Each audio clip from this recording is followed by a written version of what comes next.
लोगों का कहना है कि हर गांव में एक ऐसा दामाद जरूर होता है जो अक्ल से ज्यादा चालाकी पर यकीन रखता है। ये कहानी है रफीक नामी एक लफड़ेबाज दामाद की, जिसने सबको अपनी बातों के जाल में फंसा लिया। मगर अंजाम ऐसा हुआ कि गांव वाले बरसों याद रखते रहे। आखिर उसका अंजाम क्या था, ये जानने के लिए कहानी को मुकम्मल देखें।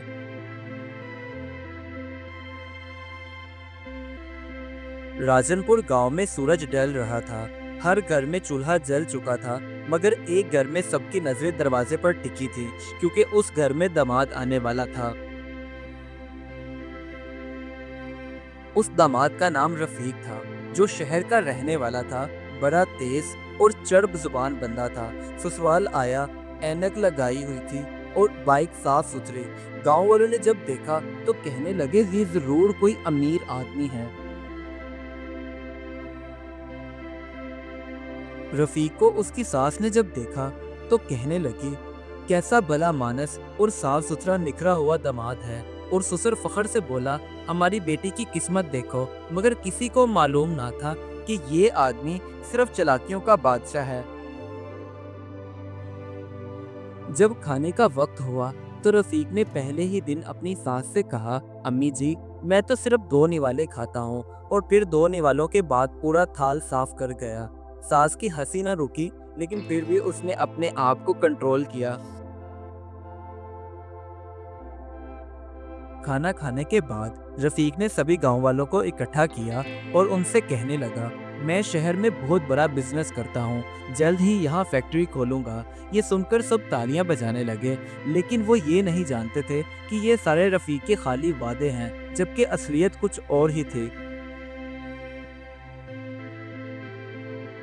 इसी तरह चंद दिन गुजर जाने के बाद रफीक बैठा रो रहा था। जब उसके ससुर ने पूछा तो कहने लगा, अब्बा जी, मुझे कारोबार में नुकसान हो गया है, हो सके तो थोड़े पैसे ही दे दें। उसके ससुर ने पैसे तो दे दिए, मगर दिल में कहने लगा, हमारा दामाद तो दिन ब दिन मुतालबे ही करता जा रहा है।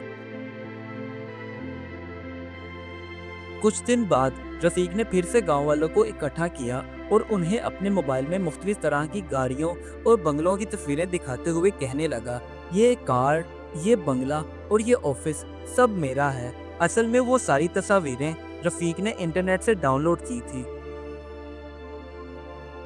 एक दिन गांव में एक डाकिया आया और उसने रफीक के ससुर को अदालत की तरफ से एक खत दिया, जो रफीक के नाम से था। खत को देखकर उसका ससुर हैरानी से पूछने लगा, अदालत की तरफ से खत, और वो भी रफीक के नाम, ये तो कारोबारी आदमी है ना। ये सुनकर रफीक का रंग उड़ गया। घर आकर जब उसके ससुर ने खत को खोला तो पता चला रफीक शहर में किसी को धोखा देकर वहां से भागा और यहाँ आकर रहने लगा। ये सुनकर सास बोली, अरे ये तो लफड़ेबाज निकला। उसके बाद पूरे गांव में चैम गोइयां शुरू हो गईं। गांव वाले हैरानी से कहते, ये तो बड़ा नेक और पारसा बनता था, और देखो जरा कैसे शहर में लूट मार करके यहाँ आकर रहने लगा है। अब रफीक को लगा कि यहाँ रहना खतरे से खाली नहीं है, इसलिए उसने अपना सारा सामान बांधा और रात के अंधेरे में भागने लगा। लेकिन अचानक कीचड़ में उसका पांव फिसला और वो गिर गया। तभी सारे गांव वाले वहां इकट्ठे हुए और शोर मचाने लगे, चोर चोर चोर। अगले दिन जब गांव में पंचायत लगी तो ठाकुर साहब रफीक के पास आकर बोले, रफीक, तुम्हें शर्म नहीं आई लोगों को ऐसे लूटते हुए? और तो और तुमने अपने ससुराल वालों को भी मजाक बना दिया। ये सुनकर रफीक बेचारा उस टाइम शर्म के मारे पसीने में डूबा हुआ सर झुकाए खड़ा था। पूरे गांव में रुसवाई हो जाने के बाद जब वो घर आया तो बीवी शबनम बोली, मैंने तुम्हें दिल से चाहा, मगर तुमने हर बार झूठ बोला। शायद इज्जत दौलत से नहीं, सच्चाई से बनती है, और तुम इस बात को नहीं समझ सकते। ये सुनकर रफीक की आंखों में पहली बार नदामत के आंसू बहने लगे। अब रफीक ने रोते हुए अपने ससुर से माफी मांगी और कहने लगा, अब्बा जी, मुझे माफ कर दें। जो रकम मैंने आपसे ली है बहुत जल्द आपको वापस कर दूंगा, बस मुझे एक मौका दे दें।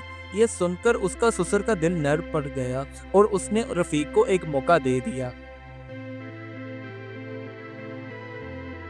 अगले दिन से उसने शहर में जाकर मेहनत मजदूरी करना शुरू कर दी। वो धूप में जलता, रातों को जागता, मगर हौसला नहीं हारा, क्योंकि उसे अपनी गलतियों का एहसास हो चुका था और इसलिए वो उनका कुफारा अदा करना चाहता था। कई महीने लगातार मेहनत मजदूरी करने के बाद अपने खून पसीने से कमाए हुए पैसों का लिफाफा लेकर रफीक शहर से गांव वापस आया और लाकर अपने ससुर को वो पैसे दिए और कहने लगा, अब्बा जी, ये वो रकम है जो मैंने आपसे ली थी। आप यकीन माने, मैंने किसी को नहीं लूटा बल्कि मेहनत से पैसे कमाए हैं, क्योंकि अब मैं लफड़ेबाज नहीं बल्कि सच पर अमल करने वाला इंसान बन गया हूँ। गांव वाले जो पहले उसका मजाक उड़ाते थे, सारी हकीकत जानने के बाद उससे इज्जत से पेश आने लगे और कहते, यही असल मर्द है जो गलती मानकर सुधर जाए और दोबारा कभी वो गलती ना करे। अपने शोहर को यूं इज्जत पाता देखकर उसकी बीवी शबनम कहने लगी, रफीक, अब तुम मेरे हीरो हो, ना फैक्ट्री के, ना झूठ के, बल्कि मेरे दिल के। ये सुनकर रफीक हंसकर कहने लगा, अब मैं सिर्फ सच बोलूंगा, चाहे नुकसान ही क्यों ना हो।